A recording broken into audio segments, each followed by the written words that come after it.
ஆத்தூர் கிராமத்துல 2 பேரு உயிருக்கு உயிரா காதலிச்சு வந்தாங்க. இதோ பாருங்கம்மா, உங்ககிட்ட நான் சம்மந்தம் பேச உங்க 2 பேத்தையும் வர சொல்லல. என் பையனுக்கு நீங்க வேணான்னு சொல்றதுக்காக தான் வர சொல்லியிருக்கிறேன் பாத்துக்கோ. எனக்கு இந்த சம்பந்தத்துல இஷ்டமே கிடையாது. தயவு செஞ்சு உங்க பிள்ளைய கூட்டிட்டு போயிருங்க. என் பையனோட வழியில குறுக்க வராதீங்க. இம்மா, நான் மட்டும் இன்னும் உன்கிட்ட சம்மந்தம் பேச வந்திருக்கேன்னு நினைப்போ? நான் அதுக்கு தான் வந்திருக்கிறேன். என் பிள்ளைக்கு உன் பிள்ளை வேணாம்னு சொல்லிட்டு போதான் வந்திருக்கிறேன். உன் பிள்ளைய அடக்கி வச்சா என் பிள்ளை அமைதியா இருக்க போகுது. சும்மா சும்மா உன் பிள்ளை தான் வந்து என் பிள்ளைகிட்ட பேசுது பாத்துக்க. ஒழுங்கா உன் பிள்ளைய அடக்கி வச்சுக்க. இப்போது நிறுத்துக்க. நீங்க 2 பேரும் இங்க பேசுறதுக்காக நான் வர சொன்னேன். எங்க 2 பேரை பத்தி பேசுறதுக்கு தான் வர சொன்னேன். என்னால ரேஷ்மா இல்லாம இருக்கவே முடியாது. அவதான் என்னோட உயிர். ஒழுங்கா எனக்கு அவளை கல்யாணம் பண்ணி வைங்க. அவளைதான் சொல்ல முடியும் பாத்துக்கோங்க. அம்மா, அவர் சொல்றதுதான் உண்மை. நானும் அவரை உயிருக்கு உயிரா காதலிக்கிறேன். அவரை மட்டும் தான் நான் கல்யாணம் பண்ணிப்பேன். தயவு செஞ்சு அவரை எனக்கு கல்யாணம் பண்ணி வைங்க. நாங்க இதைத்தான் பேச வர சொன்னோம். நீங்க 2 பேரும் வந்துட்டு பிரிக்கிறத பத்தி தான் பேசுறீங்க. தயவு செஞ்சு எங்க 2 பேத்தையும் சேர்த்து வச்சிருங்க. அம்மா, நீ என்ன முடிவு வேணாலும் எடுத்துக்கோ. என்னால ரேஷ்மா இல்லாம கொஞ்ச நாள் கூட இருக்க முடியாது. அதனால அவளைதான் நான் கல்யாணம் பண்ணிப்பேன் பாத்துக்கோ. இந்த பாரி, நீ அவனை கல்யாணம் பண்ணிக்கிட்டேன்னா அவனோட வச்சுக்கணும் பாத்துக்க. என்கிட்ட எந்த உதவியும் கேட்டு வரக்கூடாது. என் பக்கமே நீ திரும்ப கூடாது. உனக்கு சரின்னா நீயே போய் கல்யாணம் பண்ணிக்க. நானும் கல்யாணம் பண்ணி வைக்க மாட்டேன் பாத்துக்க. இண்டியா, அவங்க அம்மாவை மூஞ்சில கடுக போட்டா பொறிஞ்சு தள்ளிடுவா போல. அந்த மாதிரி ஒரு குடும்பத்திலே வாக்கப்பட போற. பரவாயில்லம்மா, நான் சுதனமே கல்யாணம் பண்ணிக்கிறேன். அவரை தான் எனக்கு ரொம்ப பிடிச்சிருக்கு. இதுல யாரு குறுக்க வராதீங்க. நாங்க எங்க வாழ்க்கையை பாத்துக்கிறோம். இத பாரு, அவங்களுக்கு சொன்ன மாதிரிதான் உனக்கும் நான் சொல்ல போறேன். நீ முட்டை அவளை கட்டிக்கிட்டேன்னா என் வீட்டு பக்கத்து தலை வச்சு கூட படுக்க கூடாது. 2 பேரும் எக்கேடா கெட்டுப்பாங்க. ஆனா என் வீட்டு பக்கத்து வரக்கூடாது. சரி, நான் உங்க வீட்டு பக்கத்துலாம் வரல. வா ரேஷ்மா, நம்ம வெளியே போய் நம்ம நிம்மதியா கல்யாணம் பண்ணி சந்தோஷமா இருக்கான். இவங்களாம் நம்மள வாழ விட மாட்டாங்க. அவங்க 2 பேருமே சொந்தமா முடிவெடுத்து திருமணமும் பண்ணிக்கிட்டாங்க. அவங்க வாழ்க்கை ரொம்ப சந்தோஷமா தான் போயிட்டு இருந்தது. ரேஷ்மா, இந்தா உனக்காக சாப்பாடு வாங்கிட்டு இருக்கிறேன். காலையில உடம்பு சரியில்லைல, வெறும் வயிற்றுல வேலைக்கு போக கூடாது. இது சாப்பிட்டுட்டு வேலைக்கு போலாம். என்னங்க, கொஞ்சமாச்சும் உங்களுக்கு அறிவு இருக்கா? காலையில யாராச்சும் பிரியாணி வாங்கிட்டு வருவாங்களா? எதுக்கு பிரியாணி வாங்கிட்டு வந்தீங்க? ஏதாவது இட்லி தோசைன்னா கூட வாங்கிட்டு வந்திருக்கலாம்ல. அட சும்மா இரு ரேஷ்மா, இதுலதான் நிறைய சத்து இருக்கு. இதுல கறி பீஸ் இருக்கும், உனக்கு ரொம்ப பிடிக்கும்ல, அதனாலதான் வாங்கிட்டு வந்தேன். வா கிளம்பலாம். இந்த மாதிரி அவளுக்கு ரொம்ப பிடிச்ச பொருள்கள் எல்லாம் வாங்கி கொடுத்து அவளை ரொம்ப நல்லா கவனிச்சுக்கிட்டான். ரேஷ்மாவும் சுதனும் வழக்கம் போல வேலை கிளம்புனாங்க. 2 பேருமே உழைச்சி எப்படியாச்சும் வீட்டை பார்த்துட்டு இருந்தாங்க. இப்படி அவங்க வாழ்க்கை ரொம்ப சந்தோஷமா போயிட்டு இருந்தது. கொஞ்ச நாளா ரேஷ்மாக்கும் சுதனுக்கும் ஒரு அழகான ஆண் குழந்தை பிறந்தது. ரேஷ்மா, பையன் அப்படியே ஒன்ன மாதிரியே இருக்கிறான் தெரியுமா? அம்மாவை உரிச்சு வச்சிருக்கிறான். இந்த குழந்தை பிறந்ததுல எனக்கு ரொம்ப சந்தோஷம். நம்ம 2 பேரும் ஒண்டியா இருந்ததுக்கு இவன் ஒருத்தர் துணைக்கு வந்துட்டான் பாத்தியா? எவ்வளவு சந்தோஷமா இருக்கு தெரியுமா எனக்கு? என்னங்க, நான் ஒன்று நினச்சேன் தெரியுமா? எப்படியும் அத்தையும் எங்கள் அம்மாவும் பார்க்க வருவாங்கன்னு நினச்சேன். இன்ன வரைக்கும் குழந்தைய பார்க்கவே வரல. அதை நினச்சா மட்டும்தான் மனசு கொஞ்சம் ஒரு மாதிரி இருக்கு. மற்றபடி பையன் பிறந்ததுல எனக்கு ரொம்ப சந்தோஷம். என்ன மாதிரி இல்லை, உங்களை மாதிரி தான் இருக்கிறான். பரவாயில்ல ரேஷ்மா, விடு விடு. அவங்க என்னைக்காவது ஒரு நாள் புரிஞ்சுக்கிட்டு நம்ம கிட்ட வரதானே போறாங்க, விடு. என்னங்க, குழந்தைக்கு தேவையான பொருள்லாம் ஒரு லிஸ்ட் போட்டு வச்சிருக்கிறேன். தயவு செஞ்சு அதை வாங்கிட்டு வந்து கொடுத்துருங்க. அவதான் குழந்தைய கொஞ்சம் கவனிக்க முடியும். வாங்கிட்டு வந்துருங்க. அவனு சொன்ன மாதிரி எல்லா பொருள்களையும் வாங்கிட்டு வந்து கொடுத்தான். இரவு நேரமும் ஆச்சு. ராத்திரி நேரத்துல ரொம்ப சந்தோஷமா 2 பேரும் தூங்கிக்கிட்டு இருந்தாங்க. என்னங்க, கோச்சிக்காதீங்க. இன்னைக்கான சாப்பாட்டுக்கு என்னென்ன தேவைன்னு சொல்றேன், கொஞ்சம் வாங்கிட்டு வந்துடுறீங்களா? கொஞ்சம் சும்மா குறையும்ல, சீக்கிரம் வாங்கிட்டு வந்துருங்க. என்ன ரேஷ்மா, நேற்று நைட்டு தானே அவ்வளோ பொருள் வாங்கி கொடுத்தேன். அதுக்குள்ளேயுமா இதை கேட்டால் நான் எங்கே போகிறது காசுக்கு? நான் என்ன பண மரமா? நான் ஒருத்தன் தான் வேலை பார்க்குறேன். அதுக்கேற்ற மாதிரி தானே நீ செலவழிக்கணும். என்னங்க, நான் நமக்கு கேட்கவே இல்லையேங்க. நைட்டு குழந்தைக்கு தானே வாங்கிட்டு வர சொன்னேன். அவனுக்கு சும்மா ஒரு 500 ரூபாய்க்குள்ள தானே செலவு பண்ண சொன்னேன். அதுக்கு போய் இப்படி மூஞ்சி தூக்குறீங்க. இன்னைக்கு சாப்பாட்டு வேலைக்கு எப்படி செலவு பண்ணி தானே ஆகணும்? இதை வீண் செலவுன்னு சொல்றீங்களா? நம்ம சாப்பாடு செலவுங்க, அது நமக்கு அது தேவை தானே. அதனால வாங்கிட்டு வந்துருங்க. என்னால் வாங்கிட்டு வர முடியாது. நான் எவ்வளோ செலவுகளை பார்க்குறது? இன்னைக்கு என்னால் கடன் கட்ட முடியாமல் ஒருத்தன்ட்ட பேச்சு வாங்கிட்டு வந்தேன். என்னால் எல்லாம் முடியாதுமா. வீட்டில் என்ன இருக்கோ அதை போட்டு சமாளி. நான் கிளம்புறேன் முத வேலைக்கு.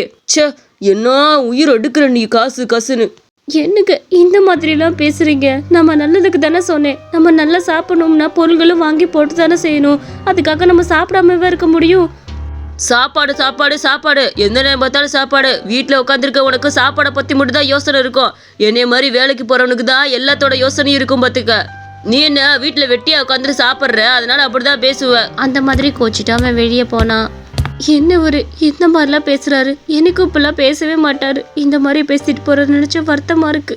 சரி, நம்ம வீட்டில் என்ன பொருள் இருக்கோ அதை வச்சு ஏதாவது ஒன்று பண்ணி வைப்போம். அவ வீட்ல இருந்த பொருளை வச்சு ஏதாவது ஒன்று பண்ணி வைக்கலான்னு சமைச்சுக்கிட்டு இருந்தா. இப்படி ரொம்ப கஷ்டகாலமா போனப்ப மழைக்காலமும் ஆரம்பிச்சது. சுதனுக்கு வேலை வாய்ப்புகள் எல்லாமே குறைஞ்சிக்கிட்டு வந்தது. என்னாச்சுங்க, மழை ரொம்ப அடிக்குதா? என்ன வேலையிலேருந்து பாதியிலே வந்துட்டீங்க, என்னாச்சு? என்ன பாதியிலேருந்தே வந்துட்டீங்கன்னு கேட்டுட்டு இருக்கிற? மழை வந்துருச்சுன்னா அப்புறம் வேலை யார் பார்த்துட்டு இருப்பாங்க? போச்சு போச்சு, நான் கடனை எப்படி கட்ட போறேன்னு தெரியல. இன்னைக்கு அரைநேரத்தோட வேலை முடிஞ்சு போச்சு. நாளிலேருந்து மழைக்காலம் வேலை ஆரம்பிக்குது. நான் எப்படி இந்த கடனை கட்டி அடைக்க போறேன்னு தெரியல. உனக்கு கல்யாணம் பண்ணலேருந்து இதே எனக்கு தொல்லை தான். என்னங்க, நீங்க முதல் உட்காந்து சாப்பிடுங்க, மற்றதெல்லாம் அப்புறமேல் பேசிக்கலாம். என்ன இது, இந்த சாப்பாடை போட்டு வச்சிருக்கிற? ஏதாவது செஞ்சு வைக்க மாட்டியா நீ? இந்த ரசத்தை செஞ்சு வச்சிருக்கிற. எனக்கு இந்த ரசமே பிடிக்காதுன்னு உனக்கு தெரியுமா தெரியாத? எதுக்கு இதை செஞ்சு வச்சிருக்கிற? ஏங்க, நீங்கள் காலையில் பணமும் கொடுக்கல. வீட்டில் இருக்கிறத வச்சு இதுதாங்க செய்ய முடியும். வேறு என்ன என்னால் பண்ண முடியும்? நானும் வேலைக்கு போகிற மாதிரி இருந்தால் கண்டிப்பாக உங்களுக்கு பிடிச்சதை ஏதாவது செஞ்சு வைப்பேன். அப்போ தம்பியை யார் பார்த்துப்பா? அதனால தான் நான் போகாமல் இருக்கிறேன். ஒவ்வொரு நாளும் இந்த மாதிரியே கேள்வி கேட்டு இனி எங்க எப்படி கஷ்டப்படுத்துறீங்க? உன்னோட இதே தொல்லையா போச்சு. ஏதாவது ஒன்று கேட்டால் அழுக ஆரம்பிச்சிருது. தயவு செஞ்சு அழுகாத. வர்ற கடுப்புக்கு எனக்கு ரொம்ப கோவமா வருது. பேசாம இரு, எனக்கு தூக்கம் வருது, நான் தூங்குறேன். மழை ரொம்ப ஜோரா பெய்ய ஆரம்பிச்சனால அந்த ஓட்டு வீட்டுக்குள்ள இருந்து மழை துளிகள் உள்ள விழுக ஆரம்பிச்சது. ஐயோ, என்னங்க எந்திரிங்க, மழை வீட்டுக்குள்ள வருதுங்க. ஐயோ, என்னங்க எந்திரிங்க. என்னது, மழையெல்லாம் வீட்டுக்குள்ள விழுக ஆரம்பிக்குது? ஐயோ எப்பா, வெளியதான் நிம்மதி இல்லைன்னா வீட்டுக்குள்ள வந்து எனக்கு நிம்மதி கிடையாதா? நான் எப்படி தூங்க போறேன்னு எனக்கே தெரியலையே. என்னால் இதுக்கு மேலே இங்கே இருக்க முடியாது. நான் எங்கள் அம்மா வீட்டுக்கு கிளம்புறேன். நீ என்னமோ பண்ணிட்டு போ. ஒரு மனுஷனுக்கு கஷ்டம் வரலாம், அதுக்குன்னு கல்யாணம் முடிஞ்சதுல இவ்வளோ கஷ்டம்லாம் நம்மளால தாங்க முடியாதுப்பா. என்னங்க நீங்க என்னை தனியாக விட்டுட்டு போறேன்னு சொல்றீங்க? நம்ம குழந்தைய பார்த்தீங்களா? எப்படி இப்படி அனாதையை விட்டு போறீங்கிறீங்க? நீ வேணா கஷ்டப்பட்டு வளர்ந்துருக்கலாம், என்னால எல்லாம் அப்படி வளர முடியாது பார்த்துக்க. நான் சின்ன வயசுலேருந்தே சொகுசா வாழ்ந்தவன். இந்த வாழ்க்கையை வாழ்றதே பெருசு, அதில் இவ்வளோ கஷ்டமா நம்மளால தாங்க முடியாது. நான் கிளம்புறேன். என்ன? என்னங்க போகாதீங்க, நில்லுங்க, என்னை விட்டு போகாதீங்க. அட கடவுளே, அவர் என்னை விட்டுட்டு போயிட்டாரு. நான் யார்கிட்ட போவேன்? காசு கூட கையில இல்லையே. அம்மா வீட்டுக்கு வரக்கூடாதுன்னு சொல்லியிருக்கு. இனி நான் யார்கிட்ட போவேன்? எதுவுமே எனக்கு புரியல. அவளோட குழந்தைய ஒரு பிளாஸ்டிக் கவர் வச்சு கொஞ்சம் மூடி பாதுகாப்பா வச்சிருந்தா. அந்த மழை துளிகள் அவன் மேல பட்டுச்சு. ஆனா தன்னோட குழந்தைய பாதுகாத்துட்டு இருந்தா. ஏமா, என்னம்மா நைட்டு முழுக்க ஃபோன் பண்ணிக்கிட்டே இருந்தா? எதுக்கு பண்ணிக்கிட்டு இருந்தா? அதான் நேரா பார்க்கலான்னு நானே வந்தேன், சொல்லு. ஐயா, தப்பா நினைச்சுக்காதீங்க. இந்த வீடு ஃபுல்லா நைட்டு ஃபுல்லா ஒழுதுகிட்டே இருந்துச்சியா. ஏதாவது கூரை மாதிரி போட்டுத்தாங்க. பச்சை குழந்தைய வச்சிருக்கிறேன், கொஞ்சம் உதவி பண்ணீங்கன்னா நல்லா இருக்கும். இதோ பாருமா, ஏற்கனவே நீங்க வாடகையெல்லாம் கம்மியா தான் கொடுத்துக்கிட்டு இருக்கிறீங்க. அதனால நான் கொஞ்சம் அப்படிதான் இருக்க முடியும். நீ கொஞ்சம் வாடகை சேர்த்து தரேன்னு வேணா சொல்லு. மேற்கூரையெல்லாம் போட்டு நல்லா அமைச்சு கொடுக்குறேன். நீங்கள் கொடுக்குற காசுக்கு இதுவே ரொம்ப ஓவர் பார்த்துக்க. மாத கடைசியில் வேணா காசை கூட்டி தரியா? சரிங்கய்யா, நான் 1000 ரூபாய் கண்டிப்பாக கூட்டி கொடுத்துட்றேன். எப்படியாச்சும் மேற்கூரை ஏதாவது மாற்றி கொடுங்க, அப்போதான் என் குழந்தை நல்லா தூங்க முடியும். சரி சரி, 1500 கொடுத்துரு. என்ன, இந்த வந்து வேலைக்கு பார்க்க சொல்கிறேன் எல்லாத்தையும். ஒன்றும் கவலைப்படாத, இன்னைக்கு நைட்லேருந்து உன் குழந்தை நல்லா நிம்மதியாக தூங்கும். அந்த ஹவுஸ் ஓனர் காசு சேர்த்து தரேன்றனால அந்த மேற்கூரையெல்லாம் மாற்றி அமைச்சு கொடுத்தாரு. ஐயோ, மாசானா வாடகை கொடுக்கணும். இவரும் விட்டுட்டு போயிட்டாரு. சாப்பாட்டுக்கு பார்க்கணும், குழந்தைக்கு பாலுக்கு பார்க்கணும். நான் என்ன பண்ண போறேன்னு தெரியல. ஏன் கடவுளை, எனக்கு மட்டும் இப்படி ஒரு சோதனை. இந்தா பொண்ணு, எதுக்கு இப்படி உட்காந்து அழுதுகிட்டு இருக்கிற? வீட்டு முன்னாடி ஏமா அப்படி உட்காந்து அழுதுகிட்டு இருக்கிற? எதா இருந்தாலும் சொல்லு, என்ன வேணுமா? இல்லைங்கம்மா, நான் வந்து காதலிச்சு தான் திருமணம் செஞ்சுக்கிட்டேன். அவர் கஷ்டத்தினால என்னை விட்டுட்டு போயிட்டாரு. பச்சை குழந்தைய வேற கையில் வச்சிருக்கிறேன். இனி நான் எப்படி பழைக்க போறேன்னு தெரியல. அதை நினைக்கும் போதும் வருத்தமா இருக்குது. நான் எந்த வேலையும் செய்ய முடியாது. என்ன பண்றதுனே தெரியலம்மா. பெத்தவங்களை மீறி கல்யாணம் பண்ணிக்கிட்ட, இனி இதெல்லாம் அனுபவிச்சு தான் ஆகணும். நல்ல பையனா கல்யாணம் பண்ணணும், இதுக்கு தான் சொல்லுவாங்க பார்த்துக்க. நீ ஒன்றும் கவலைப்படாத. ஒரு ஹோட்டலில் வேலை இருக்குது, நான் உனக்கு வாங்கி கொடுக்குறேன்னு. உன் பிள்ளைய வேணா அந்த ஒரு 2 மணி நேரத்தில் என் வீட்டில் விட்டுட்டு போ, நான் பார்த்துக்கிறேன். அது வரைக்கும் ஹோட்டலில் வேலையை பார்த்துட்டு வந்துடு. மாசானா ஒரு 6000 ரூபா இல்லைன்னா 8000 ரூபா பணம் தருவாங்க. இந்தாப்பா, ஒரு பொண்ணை அங்கே அனுப்பிச்சி விட்றேன். அந்த பொண்ணை வேலைக்கு வச்சுக்க. என்ன, சங்கடத்தை பார்க்காம அந்த பொண்ணை வேலைக்கு வச்சுக்க, புரியுதான்னு சொல்கிறது? இதை பாருமா, நான் அவங்ககிட்ட பேசிக்கிட்டேன். நீ இப்போவே போய் வேலைக்கு இன்னும் கேட்டுவா. நான் குழந்தைய பார்த்துட்டு இதே இடத்துல நிற்கிறேன். என்ன, போ, ஒரு 5 நிமிஷம் தானே இங்கனக்குள்ளே தான் வளைஞ்சதுமே இருக்கும் பார்த்துக்க. போமா போ. அவ்வளோ வேலை கிடச்சிச்சின்னு ரொம்ப சந்தோஷத்தோட கிளம்புனா. ஐயா, அம்மா அனுப்பி வச்ச பொண்ணு நான் தான். ஐயா, உங்கள் கடைக்கிட்ட வரும்போதே ரொம்ப மனமாக இருந்துச்சு. என்ன பொருள் அப்படி போடுறீங்க? அதுவாம்மா, நம்ம கடையில் சாம்பார் வடைனா ரொம்ப ஸ்பெஷலு. இங்கே பார்த்தியா, இந்த புடி முதல் சாம்பார் வடையை சாப்பிடு. இந்தா. அவள் அந்த சாம்பார் வடையை வாங்கி ருசிச்சு பார்த்தா. அவளுக்கு அந்த சுவை ரொம்ப பிடிச்சிருந்துச்சு. ஐயா, உண்மையை சொல்லணும்னா இந்த சாம்பார் வடை ரொம்ப ருசியாக இருக்குது. எனக்கு ரொம்ப பிடிச்சிருக்கியா? ஆமாம், கொஞ்சம் நான் சொல்றது கேளு. நீ பார்க்க நல்ல பொண்ணா தான் இருக்க. நீ ஒரு அம்மாட்ட பேசுனியே, அந்த அம்மாட்ட நான் கடன் வாங்கியிருக்கேம்மா. அந்த அம்மா அதுக்காக தான் அதிகாரமா என்னைய வேலைக்கு சேர்த்துக்கன்னு சொல்லுது பார்த்துக்க. நீ தப்பா நினைக்காத. இங்க ஏற்கனவே ஒரு ஆள் வேலைக்கு இருக்காங்க. அவங்க வேலை உன்னால கிடக்கூடாதுன்னு நான் நினைக்கிறேன் பார்த்துக்க. நான் சொன்னா அந்த அம்மா ரொம்ப அடாவடியா பேசும் பார்த்துக்க. நீ தான் சொல்லணும், இந்த வேலை எனக்கு பிடிக்கல, செட் ஆகலன்னு சொல்லிட்டு கிளம்பிருமா. அவ்வளோதானங்கய்யா. சரிங்கய்யா, நான் பண்ணிடுறேன். நீங்கள் ஒன்றும் நினச்சிக்காதீங்க. அவங்களுக்கு வேலை கொடுத்துருங்க, நான் கிளம்புறேன். இந்த பொண்ணு வேலையெல்லாம் உனக்கு சரியாக இருக்குமா? பார்த்துட்டு வந்தியாம்மா? இல்லைங்கம்மா, எனக்கு அந்த வேலை சரியாக இருக்காது. அங்கே ரொம்ப மோசமாக இருக்குல்ல.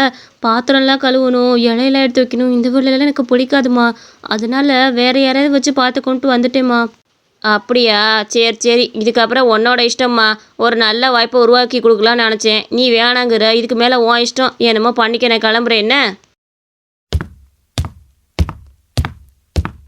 ச்சே, நம்மளால முடியாதுன்னு ஒன்றுமே கிடையாது. இன்னைக்கு அந்த கடையில் சாம்பார் வடை ரொம்ப ருசியாக இருந்துச்சு. அதே மாதிரி நம்மளும் சமைச்சு நம்ம வீட்டுக்கு வெளியவே விற்றா யார் வாங்காமல் இருக்க போகிறா?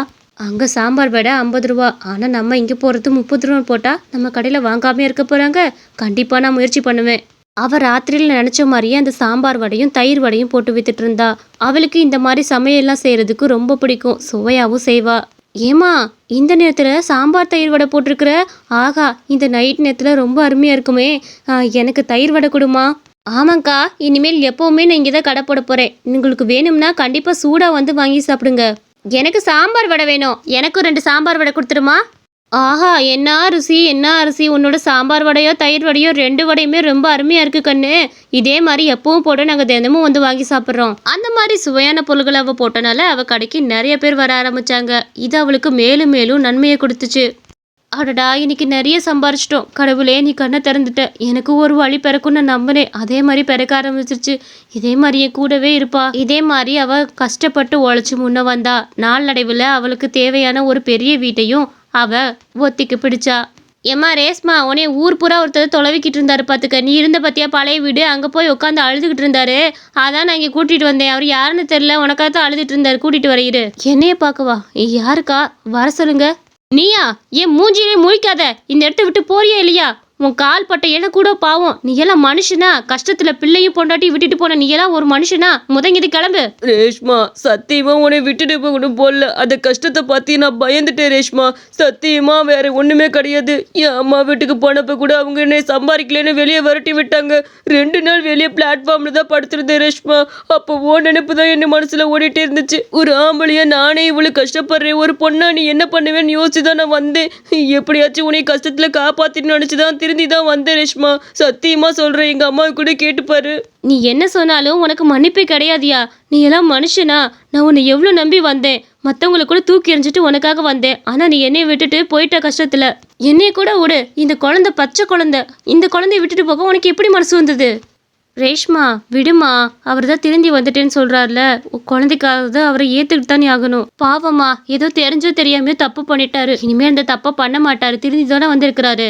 எப்படிக்கா மன்னிக்க முடியும்? இந்த ஆள் நீ எவ்வளோ கஷ்டத்தில் விட்டுட்டு போனா தெரியுமா? கஷ்டம் வந்தால் திரும்பவும் அவங்க அம்மா வீட்டுக்கு போக மாட்டான்னு என்ன நிச்சயம் சொல்லுங்க? ரேஷ்மா, சத்தியமா இனிமேல் உன்னை விட்டுட்டு போக மாட்டேன் ரேஷ்மா. நான் திருந்தி தான் வந்திருக்கிறேன். இது சத்தியம். தயவு செஞ்சு என்னை ஏற்றுக்க. அவளும் அவளுக்காக இல்லைனாலும் தன்னோட குழந்தைக்காகவாது அவள் ஏற்றுக்கிட்டா. அதுக்கப்புறம் இந்த சுதன் நல்ல ஒரு கணவனாக நடந்துக்கிட்டான். அவளுக்கும் இது ரொம்ப மகிழ்ச்சி தந்தது. அதுலேருந்து அவங்க 2 பேரும் சந்தோஷமான வாழ்க்கையை ஆரம்பிச்சாங்க. நீங்களும் உங்கள் வாழ்க்கையில் எல்லாம் போயிடுச்சுன்னு சோர்ந்து உட்காந்துடாதீங்க. கண்டிப்பாக உங்கள் வாழ்க்கையில் நிறைய முயற்சி பண்ணுங்க. எல்லாமே கைகூடி வரும். இந்த மாதிரி கதை உங்களுக்கு ரொம்ப பிடிச்சிருந்துச்சுன்னா மறக்காமல் நம்ம அனிமேஷன் ஸ்டோரிஸ் சேனலுக்கு சப்ஸ்கிரைப் பண்ணிக்கோங்க. இந்த கதையில் உங்களுக்கு எந்த பகுதி ரொம்ப பிடிச்சிருந்துச்சுன்னு மறக்காமல் நம்ம கமெண்ட்ஸில் சொல்லிடுங்க.